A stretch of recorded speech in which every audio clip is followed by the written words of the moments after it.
Antes de leer el pasaje que voy a usar para compartir con ustedes, Alfredo empezó preguntando en la mañana por qué estábamos acá.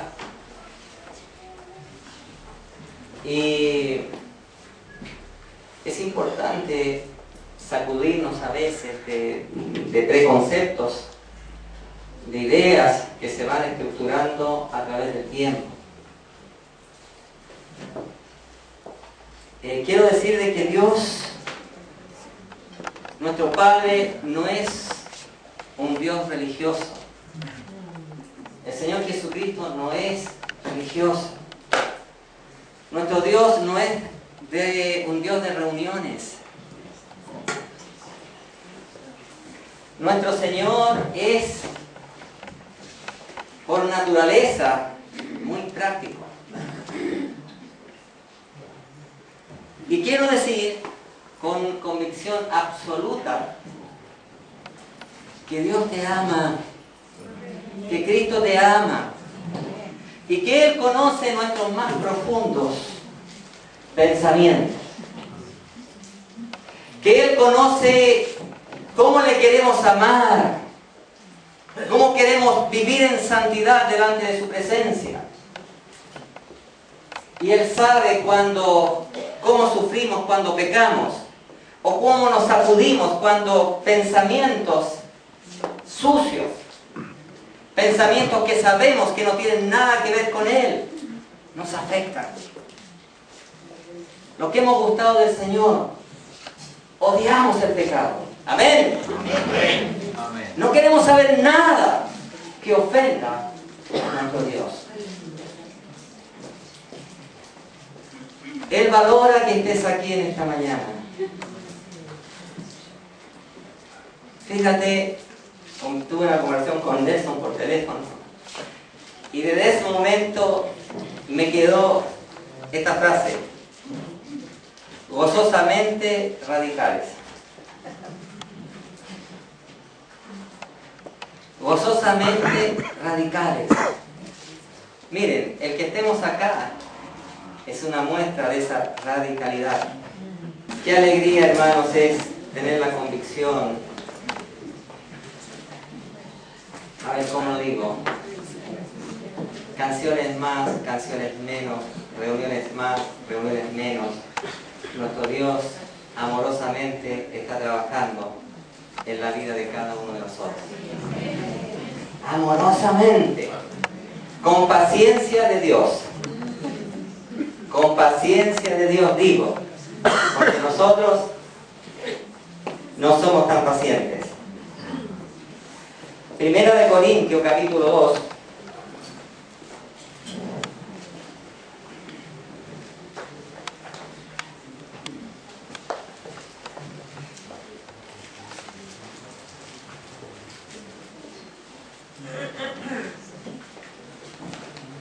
Voy a leer del versículo 1 al 10.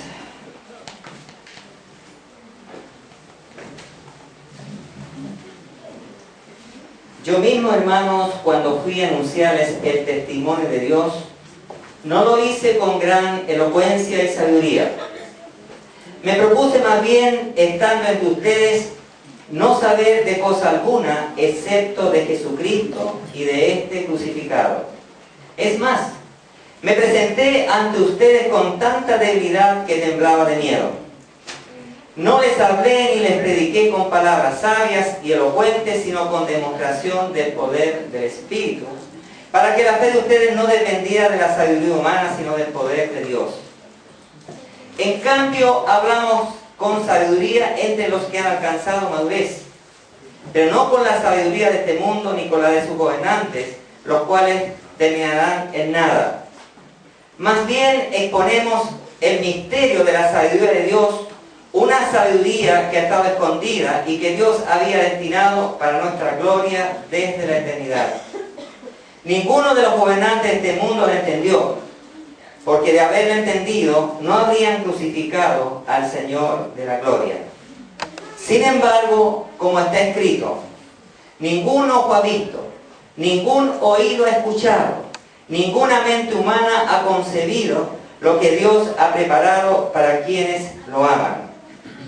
Ahora bien, Dios nos ha revelado esto por medio de su Espíritu, pues el Espíritu lo examina todo hasta las profundidades de Dios.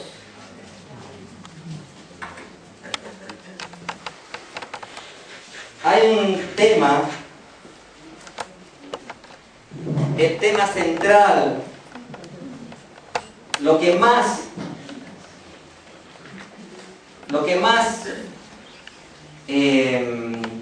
aflige, no sé, no encuentro la palabra correcta en este momento, pero lo que más anhela Dios es que nosotros recibamos revelación acerca de su persona, acerca de Jesucristo. Porque recibiendo revelación de la persona de Dios, de la persona de Jesucristo, nuestra calidad de vida será conforme a la revelación que de Él estamos recibiendo. A mayor profundidad del conocimiento del amor de Dios, más fluiremos ese amor en Cristo y por medio del Espíritu Santo.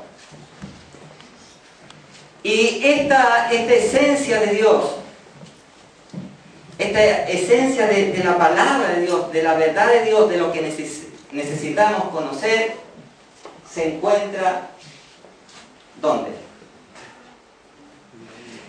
¿Cuál es la obra más grande que Dios ha hecho? Decimos la creación. ¿Estamos de acuerdo? La creación. Acuérdense lo que dijo Jorge Mitián, los que estuvieron en ese encuentro. Él enseñó la creación y muchas cosas es maravillosamente grande, pero hay una obra de Dios que la supera toda, y es la redención, y es lo que nuestro Señor Jesucristo hizo en la cruz. Amén. Después de la cruz, para los que hemos conocido a Dios en Cristo Jesús, la historia pesa. No estamos vagando en este planeta. La cruz para nosotros es el todo. La muerte y resurrección de nuestro Señor Jesucristo es el todo. Es donde nuestra fe se fundamenta. Para nosotros, esto es de la mayor importancia. Pero tenemos que entender que para una gran mayoría de personas, Jesucristo es solamente un personaje histórico. Pero para nosotros es mucho, mucho, mucho más que eso. Y entonces, es en la cruz donde Dios empieza a revelar lo que ojo nunca vio, lo que oído nunca escuchó, y lo que jamás hombre alguno, por muy sabio que fuese, le vino a su mente. Y dice Pablo, en el versículo 10 que acabo de leer, que Dios nos reveló a nosotros lo que ningún ser humano antes había escuchado, visto, o que en su mente pudo venir semejante pensamiento. Y esto tiene que ver, como digo, entonces, con el plan eterno de Dios, con el propósito eterno de Dios, que que toma validez, que toma su curso, que toma su destino, con la venida de nuestro Señor Jesucristo, su muerte en la cruz y su resurrección. Satanás odia escuchar acerca de esta verdad, escuchar lo que aconteció en esa cruz, y lucha con todas sus fuerzas, y desgraciadamente ha conseguido Pero con el conocimiento de Dios ha conseguido a través de los siglos muchas veces opacar esta verdad, tapar esta verdad, y a través de cientos de años la Iglesia ha sufrido el embate de las tinieblas y ha sido derrotada. La Iglesia, la mayoría de la Iglesia ha sido derrotada, pero Dios siempre ha guardado un remanente. Cuando uno lee la historia de la Iglesia, queda horrorizado. Queda horrorizado. Esto ya lo han escuchado ustedes, recibí una información tiempo atrás de unos hermanos que me merecen toda confianza, donde decía que en Holanda se habían juntado unos cuantos años atrás más o menos 300 pastores que representaban algo así como 4 millones de cristianos, y se reunieron para debatir si era legítimo el matrimonio hombres con hombres, mujeres con mujeres. El hecho que se reunieran para debatir ese tema ya nos muestra la oscuridad que había en sus corazones. Ahora, el resultado fue que fue aprobado. Fue aprobado. Algo así de 155 pastores votaron que sí y una menor cantidad que no. Y en esas congregaciones en Europa quedó la cosa establecida así. Cuando converso en contextos con otros pastores de otras comunidades y en contextos privados también expreso mi preocupación por la Iglesia en este continente. Porque aquellos hermanos en Europa en algún momento hubieron tiempos de tremenda presencia de Dios. En Suecia tengo entendido que hubo un tremendo avivamiento y mandaban cristianos a evangelizar distintas partes del mundo. En Toronto, Canadá, en Estados Unidos. El avivamiento en Inglaterra, un avivamiento impactante a través de un hombre llamado John Wesley. Leí la historia del avivamiento en Chile en 1906, me parece, en Valparaíso. Hermano, sentí pena cuando leí cómo estos hombres que creo que habían surgido del avivamiento de Inglaterra, que a través de los tiempos llegó a Valparaíso. Creo que eran metodistas. Y este hermano, creo que era un misionero, parece que no era chileno, empieza a buscar a Dios por la sequía que estaba aconteciendo, y él cuenta toda la experiencia, y cuando empiezan a vivir la visitación de Dios, donde empieza a ver los milagros que estaban ocurriendo en la iglesia, cosas impresionantes, él decía, no puede pasar, no nos puede pasar lo que les pasó en Inglaterra, allá o acá, no puede ser, tenemos que cuidar esto. Y ahí está la pena. Se perdió. Se perdió eso. Bueno, hermanos, en la cruz ocurrieron 5 cosas tremendamente importantes, que cada una de estas cosas, que son 5, podemos con cada una estar todo un año y todavía estaríamos aprendiendo. Por ejemplo, que en la cruz Jesús quitó el pecado. Jesús derrotó el pecado. ¡Qué gloria más grande! ¡Qué victoria más grande! Yo era uno prisionero del pecado. Yo era uno que el pecado me hacía sufrir. Mi conciencia. ¡Qué terrible sufrimiento! Pecar, saber que uno peca y que uno no puede dejar de hacerlo. ¡Qué sufrimiento! Y uno no entiende. No entiende que hay un Dios que te puede libertar. Valoro lo que Cristo hizo en la cruz, terminando con el pecado. porque puedo decir que soy libre del pecado. Podríamos hablar mucho de eso. Solamente quiero decir, hermanos, que el pecado en su esencia es sutil. El pecado en su esencia es sutil. Es persuasivo. Tenía otra palabra, debo escribirla.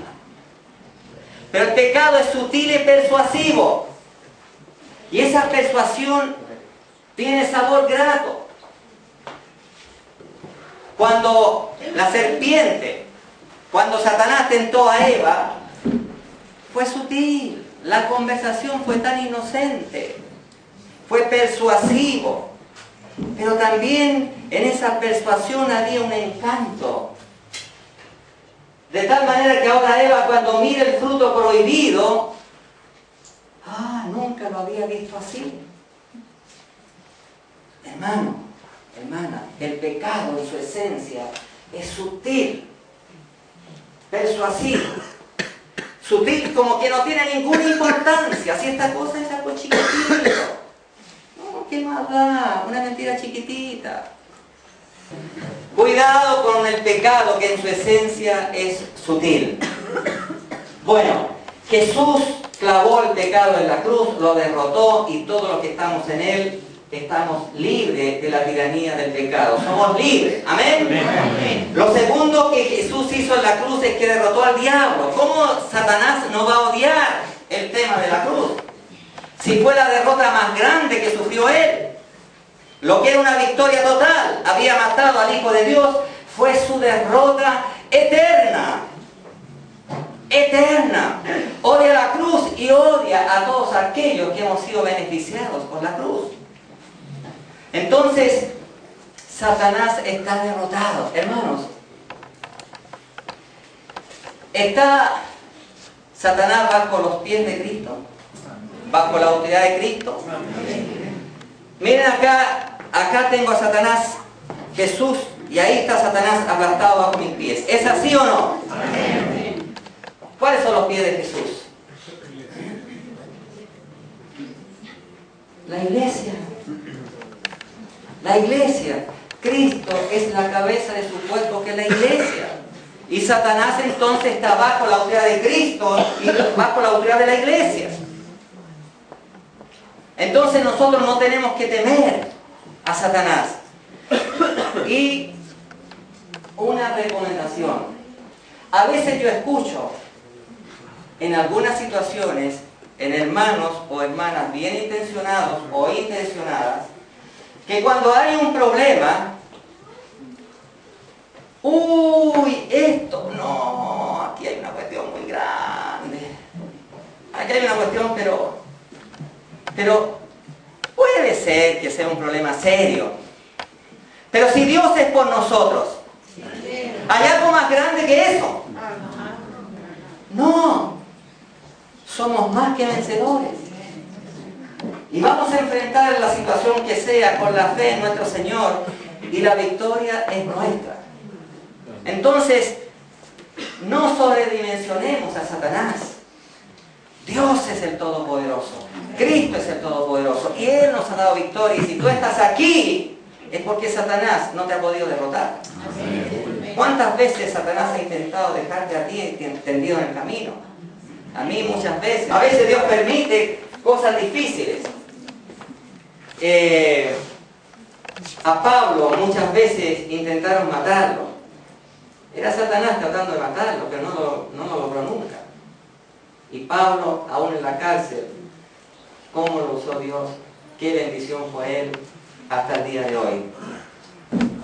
Y llegamos a lo medular de este tema de hoy día, que es que en la cruz Jesucristo mató nuestra vieja naturaleza, nuestro viejo hombre. Y la joven. No quiero dejar de mencionar el cuarto, porque voy a hablar de que Él mató nuestra vieja naturaleza. Pero el cuarto es tremendamente hermoso, porque hermanos, escuchamos de que Él se rasgó el velo del templo, dice en Mateo 27:51, se rasgó el velo del templo.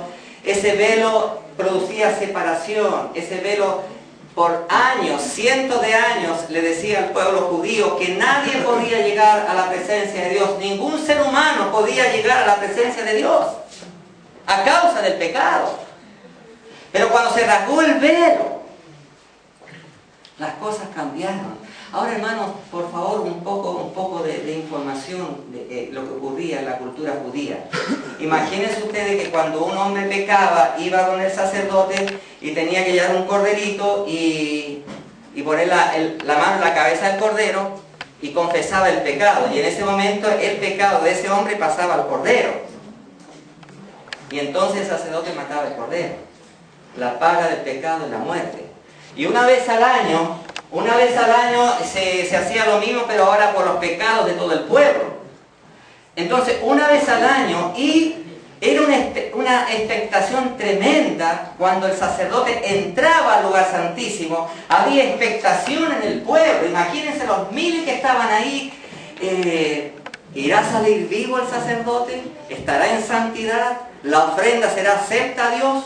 Y cuando el sacerdote salía, había una exclamación de júbilo. Dios había recibido la ofrenda. Ese pueblo seguía bendecido por Dios. Entonces imagínense ustedes, por cientos de años esa figura. Y ahora tú y yo podemos entrar en cualquier momento en la misma presencia de Dios. A veces por desconocer esta parte de la historia humana, es como que a veces, no siempre, podemos ser un poco irreverentes, sin mala intención. En lo personal yo oro y suplico a Dios, Dios enséñame a ser reverente, porque Él es Dios. Pero qué hermoso, hermano, que ahora, en Cristo Jesús, podemos estar en la presencia de nuestro Padre, de nuestro Dios, en cualquier momento, en el bus, en el camino a la casa, en la cocina, Dios, y ahí está Él contigo. Amén. El cuarto punto es que se quitó todo impedimento para que lleguemos a la misma presencia de Dios por causa de Jesús y su bendita sangre. Y el quinto punto es que quitó la enemistad entre el pueblo judío y los pueblos gentiles, haciendo de los dos un solo pueblo, matando en la cruz toda enemistad, toda enemistad, toda enemistad. Ahora Dios nos manda, en su pueblo no hay enemistad, ama a tu enemigo. No hay enemistad de los hijos, las hijas de Dios, porque tenemos que amar aún nuestros enemigos. Amén. Entonces, Jesús en la cruz crucificó nuestro viejo hombre, nuestra naturaleza caída. Yo quiero leer los pasajes que hablan cómo aconteció esto. Romanos 6:6 dice: sabiendo esto, que nuestro viejo hombre fue crucificado juntamente con él, para que el cuerpo del pecado sea destruido, a fin de que nos sirvamos más al pecado. Sabiendo esto, que nuestro viejo hombre fue crucificado juntamente con él, para que el cuerpo del pecado sea destruido, a fin de que nos sirvamos más al pecado. 2 Corintios 5:14 dice: el amor de Cristo nos constriñe, o el amor de Cristo nos tiene cautivos. Sabiendo esto, que uno murió por todos. Uno murió por todos. Y eso que nos enseñaba Jorge, algo tan hermoso. La gente vio en la cruz 3 hombres. Pero nuestro Padre Celestial dice que vio millones. Él da testimonio de lo que aconteció en la cruz. En la cruz Cristo estaba representando a millones de millones. Lo que mencionaba Alfredo, que ya en la presencia de Dios hay millones y millones, y muchos millones se van a añadir. ¡Qué tremenda obra de la cruz! Pero una cosa importante, hermanos. ¿Qué de ti y qué de mí? ¿Qué de nuestra naturaleza fue clavada en esa cruz? ¿Qué había en esta naturaleza que fue traspasada a Jesús que Jesús se identificó de tal manera, Dios a Él lo hizo pecar por nosotros. ¿Qué es lo de nuestra naturaleza caída? Que fue traspasada a Jesús. Pensaba en términos médicos, que Dios en su palabra pone como una radiografía, y yo en mi mente limitada digo una radiografía, un escáner y una resonancia magnética. En Marcos capítulo 7, ¿por qué digo radiografía? Porque la lista es menor en Marcos. Lo que estoy haciendo es casi una broma nomás con esto de la radiografía, escáner. Pero en Marcos 7, Jesús hablando dice, porque de dentro del corazón humano salen los malos pensamientos, la inmoralidad sexual, los robos, los homicidios, los adulterios, la avaricia, la maldad, el engaño, el libertinaje, la envidia, la calumnia, la arrogancia y la necedad. Todos estos males vienen de adentro y contaminan al ser humano. Gálatas capítulo 5.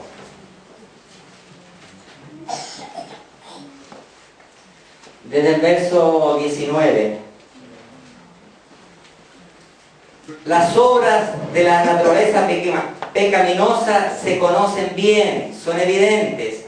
Inmoralidad sexual, impureza, libertinaje, idolatría, brujería, odio, discordia, celos, arrebatos de ira, rivalidades, disensiones, sectarismos y envidia, borracheras, orgías y otras cosas semejantes a estas.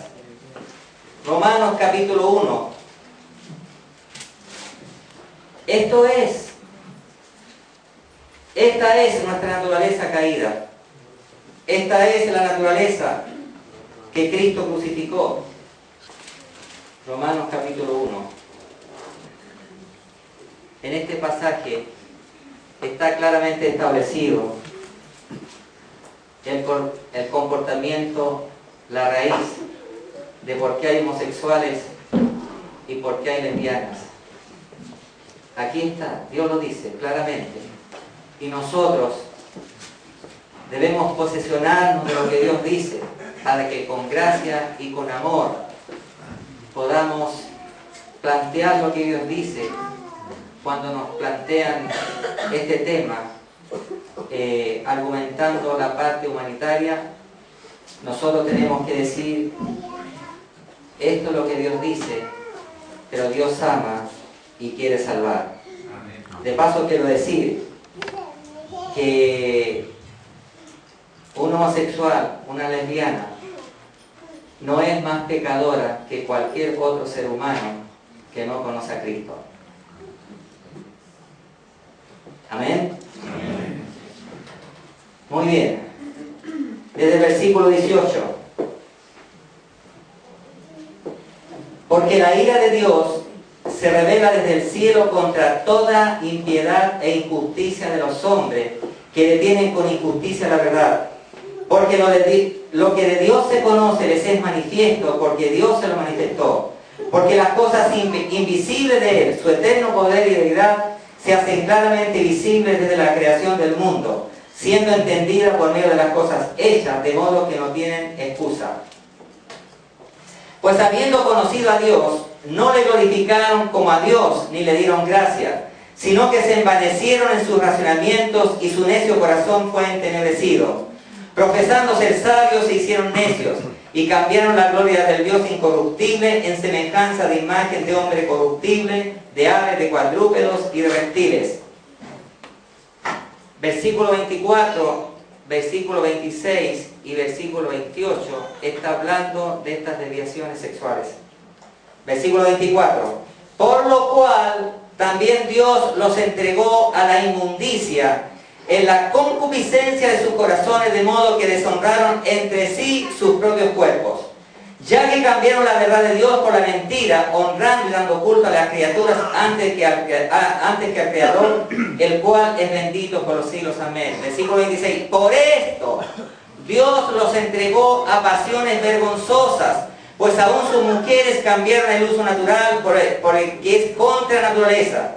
Y de igual modo también los hombres, dejando el uso natural de la mujer, se encendieron en sus lascivias unos con otros, cometiendo hechos vergonzosos hombres con hombres, y recibiendo en sí mismos la retribución debida a su extravío.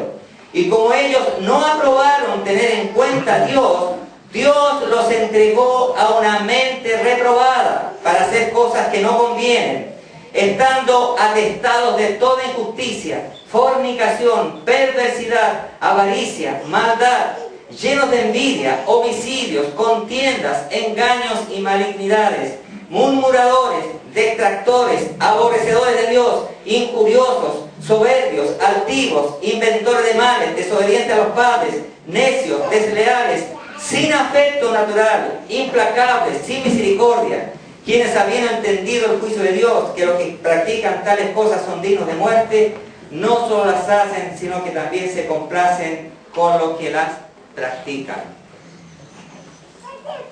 Esto es nuestra naturaleza humana.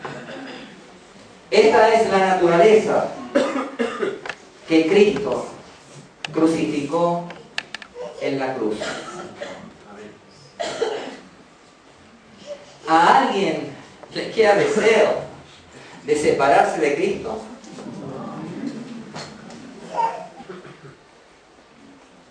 Tiempo atrás, Alfredo dijo: tengan cuidado con la televisión, que solamente salen basuras de la televisión. Es muy difícil encontrar un programa con un contenido decente. Es excepcional.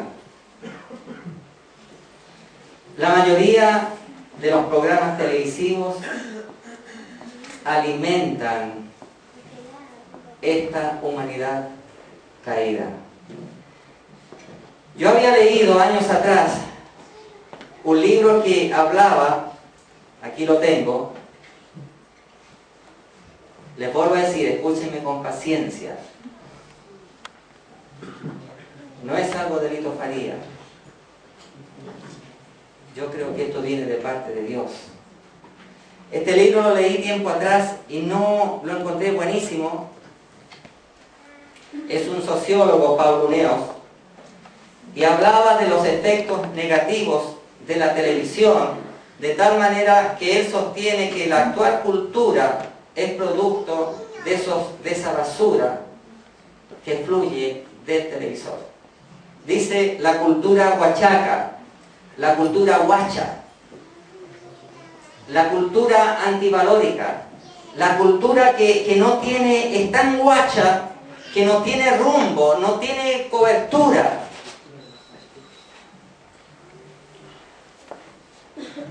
Y estos programas, que tal como dice él, que podría la televisión haber sido muy útil, pero ha hecho mucho daño. Quiero leer una parte. Yo quiero leer solamente una parte de este libro. Este libro fue escrito en el año 82. Tiene 30 años por lo menos. Hay un ejecutivo que trabajaba en la televisión norteamericana, que él abogó para que sacaran la televisión por el daño que producía. Y él da 4 argumentos por qué la televisión debieran hacerla desaparecer. Yo solamente quiero leer el tercer argumento. Hay muchas otras cosas más acá, se los dejo a ustedes. Dice: el tercer argumento, en cambio, es particularmente inquietante. Se refiere a la reacción neurofisiológica a la señal televisiva. Su radiación puede causar diversas enfermedades, pero lo principal es que la televisión provoca un efecto hipnótico adictivo que inhibe el pensamiento consciente y atrofia la imaginación creativa.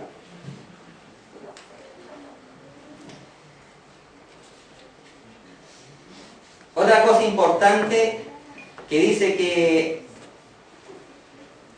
había dicho eso no, pero esta otra cosa me importa, también dice, investigaciones más recientes sugieren que a largo plazo cultiva en el niño reacciones violentas, actitudes políticas y estructuras mentales que afloran de adulto. Dice que la televisión acá dice que es adictiva. En muchas casas de nuestra nación, la televisión se prende en la mañana y se apaga en la noche. Hermanos, estamos viviendo tiempos peligrosos, lo dice la palabra, no lo digo yo. Gozosamente radicales. Gozosamente radicales. Cristo es nuestra alegría. No tenemos que dejarnos, como dice Pablo, dominar por nada. Y en este tema, yo quiero que examines tu vida. Yo te invito a examinar con Dios. ¿Qué tanto me afecta, Señor, la televisión? No tomes decisiones apresuradas. Yo lo hice, me fue muy mal. No. Tienes que orar a Dios en este tema. Cristo llena tu vida. Hay en tu corazón amor por Él. Hay amor por los hermanos. ¿Te es indiferente los hermanos?